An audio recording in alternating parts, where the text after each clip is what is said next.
ସମସ୍ତଙ୍କୁ ମୋର ନମସ୍କାର। ପୁଣି ଥରେ ସ୍ୱାଗତ କରୁଛି ଆମ ୟୁଟ୍ୟୁବ୍ ଚ୍ୟାନେଲକୁ।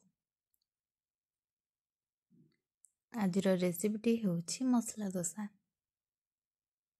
ଚାଲନ୍ତୁ ମୁଁ ତା ପାଇଁ କ'ଣ ସବୁ ସାମଗ୍ରୀ ରଖିଛି ଦେଖିବା। ଦେଖନ୍ତୁ, ପ୍ରଥମେ ମୁଁ ପିଆଜ, ଗ୍ରୀନ୍ ମଟର, ଗାଜର, ଧନିଆ ପତ୍ର, ଭୃସଙ୍ଗ ପତ୍ର, ଅଦା, ରସୁଣ, କଞ୍ଚା ଲଙ୍କାକୁ ଛେଚିକି ନେଇଯାଇଛି। ଦେଖିପାରୁଥିବେ ମୁଁ ଏଠାରେ ଏବେ ଗ୍ୟାସ୍ ଅନ୍ କରୁଛି। ଗ୍ୟାସ୍ ଅନ୍ କରିକି କଡ଼େଇ ବସାଇଦେଲି। ତାପରେ ମୁଁ ଏବେ ତେଲ ଦେବି।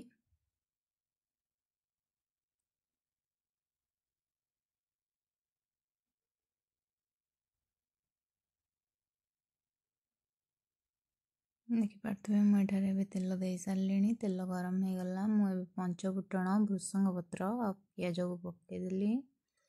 ତାପରେ ମୁଁ ଛେଚା ରଖିଥିବା ଅଦା, ରସୁଣ, କଞ୍ଚା ଲଙ୍କାର ଛେଚାକୁ ଦେଇଦେଲି। ତାପରେ ମୁଁ ଏବେ ପକାଇବି ଗ୍ରୀନ୍ ମଟର। ଦେଖିପାରୁଥିବେ ମୁଁ ଏଠାରେ ଗ୍ରୀନ୍ ମଟରକୁ ପକାଇ ଦେଇଛି।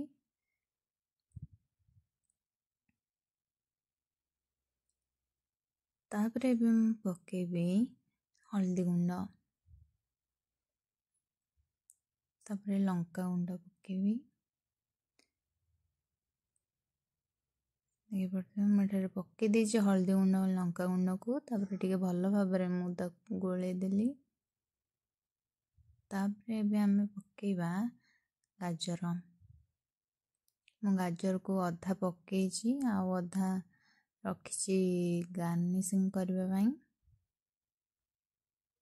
ତାପରେ ଏବେ ମୁଁ ସେଥିରେ ଲୁଣକୁ ପକାଇ ଦେଲି।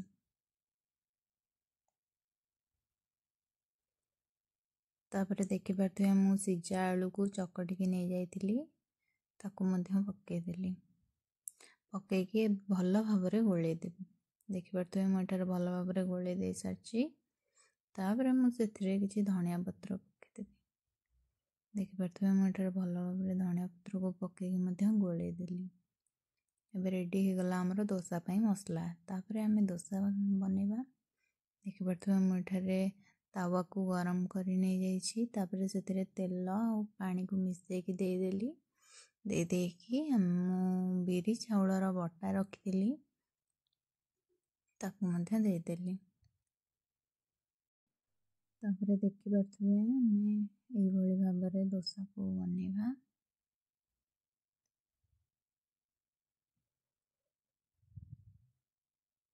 ତାପରେ ମୁଁ ଏବେ ଏଠାରେ ତେଲ ଦେଲି।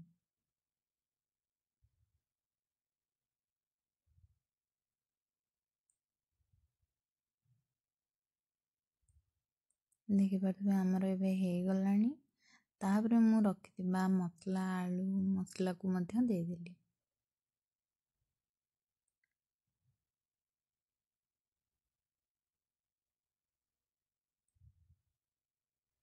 ଦେଖିପାରୁଥିବେ ମୁଁ ଭଲ ଭାବରେ ମସଲାକୁ ଦେଇଦେଲି। ତାପରେ ମୁଁ ଅଧା ଯେଉଁ ଗାଜର ରଖିଥିଲି ତାକୁ ମଧ୍ୟ ଦେଇଦେଲି ଗାର୍ନିସିଂ କରିବା ପାଇଁ, ଟିକେ ଭଲ ଲାଗିବ ବି। ଏବେ ହେଇଗଲା ଆମର ରେଡ଼ି ମସଲା ଦୋସା। ଯଦି ରେସିପିଟି ଭଲ ଲାଗିଥାଏ ତାହେଲେ ଲାଇକ୍, ସେୟାର, କମେଣ୍ଟ କରିବାକୁ ଜମା ବି ଭୁଲିବେନି। ଚ୍ୟାନେଲକୁ ନୂଆ ଆସିଥିଲେ ସବସ୍କ୍ରାଇବ୍ କରିବା ପାଇଁ ମଧ୍ୟ ଜମା ବି ଭୁଲିବେନି। Thanks for watching.